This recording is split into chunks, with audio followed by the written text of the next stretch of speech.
Welcome to The Explainer. Today, we're digging into the Toyota way, the philosophy that turned a car company into a global powerhouse. And why, as you'll see, it's about so much more than just machines and manufacturing. I mean, seriously, how did they do it? Toyota's long-running success isn't some happy accident, and it's definitely not just luck. It's the result of this deeply ingrained system, a unique way of working that touches every single part of the company. But this is where a lot of people get it wrong. They look at Toyota and see a bunch of tools for cutting waste and being more efficient. The reality is, it's so much deeper than that. It's not a toolkit. It's a living, breathing philosophy, an integrated system that's all about people. Okay, so if it's not just a collection of tools, then what is the real secret? What's the engine behind all this success? Well, it really all boils down to the mindset.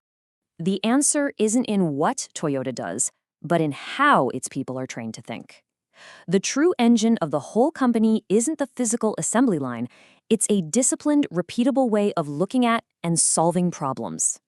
And at the very core of this is something called scientific thinking. Think of it as a routine for learning. It's designed to fight our natural human tendency to just jump to conclusions and go with our gut. It forces you to slow down, get the facts, and be more deliberate. And this way of thinking gets put into practice every single day through what's called the PDCA cycle. Plan, do, check, act. This isn't just a poster on the wall, okay? It's the actual heartbeat of the company. You have an idea, you test it, you look at the results, and then you either adopt the change or you try something else over and over and over again. So you've got this engine of scientific thinking. How does Toyota actually build the rest of the car, so to speak, around it? Well, the whole system is built on 4 key pillars that are all powered by that mindset. This is what they call the 4P model.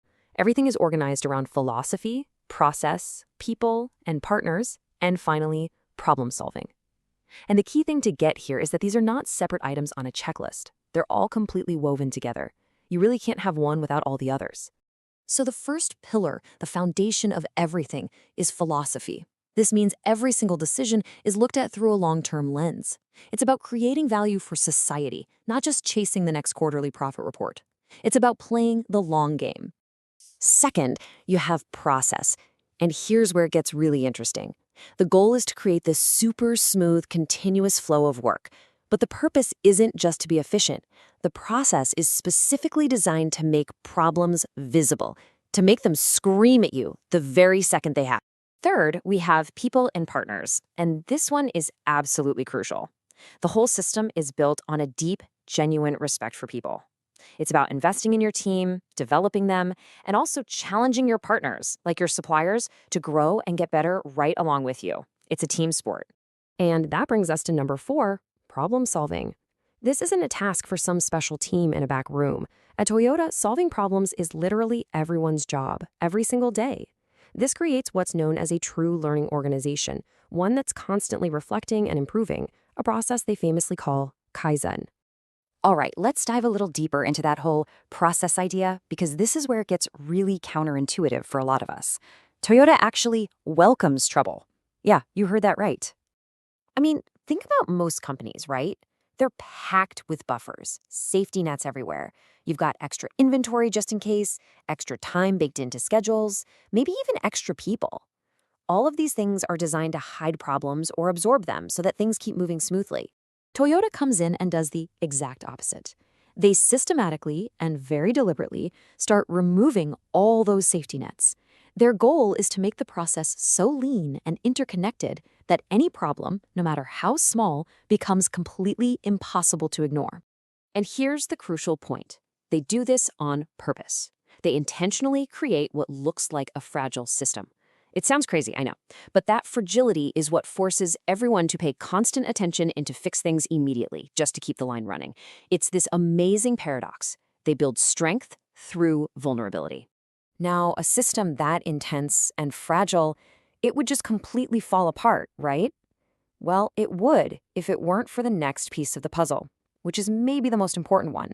The system is built to serve humans, not the other way around. At Toyota, all the advanced technology and the finely tuned processes, they're just tools, and they're designed for one purpose, to support and amplify human creativity and problem solving. The person doing the work is always the master of the process, not the other way around. The human is in charge of the machine. And this illustrates the difference perfectly.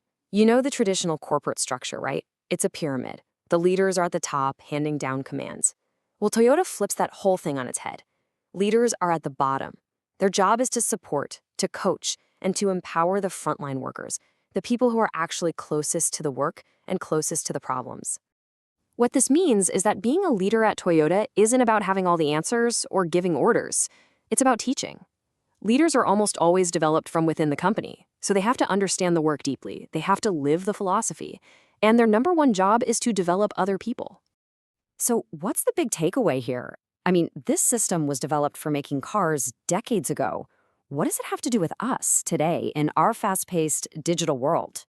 Well, it's because the Toyota way was never really about cars.